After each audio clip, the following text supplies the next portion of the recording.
बोला. सर्वांना जय भीम मित्रांनो. आज पवई जय भीम नगर येथे सकाळी मी 6 वाजता आलो असता तर बिल्डरचे काय गुंड आणि बिल्डरने पाठवलेले बाउन्सर या लोकांच्या झोपड्या आणि ह्यांना मारण्याचा कट आज रचला. जर तुम्ही लोक घरात बसला असाल तर लवकरात लवकर पवई पोलीस स्टेशनला या. अशा या गुंडाविरोधात, हुकुमशाहीच्या विरोधात त्या बिल्डरला आज आत टाकल्याशिवाय आंबेडकरी जनता शांत बसणार नाही. आणि आज महाराष्ट्र पूर्ण पेटलं तरी चालेल का या ठिकाणची कायदा व्यवस्था इतकी अतिशय घाणेरडेपणाने खालची दर्जात पडलेली आहे. महाराष्ट्र सरकारने याकडे लक्ष द्यावं. काल मुख्यमंत्री साहेब भेटले, मुख्यमंत्र्यांनी फक्त आश्वासन दिले की करू.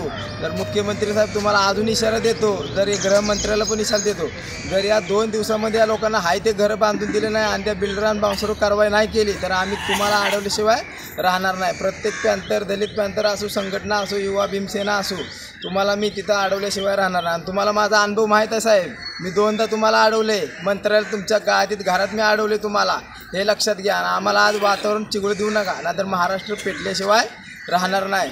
आणि सर्व भीमसैनिकांना आवाहन करतो, घरात काय बसताय भांगड्या भरत, इथं समाजावर अन्याय होतो, समाजाला संपवण्याचं काम चाललं आहे. पोलीस प्रशासन या ठिकाणची डासळलं आहे, इथलं कायदा सुव्यवस्था डासळली. तर कायदा सुव्यवस्था डासळली तर कशाला हातात घ्यायचं कायदा आपण.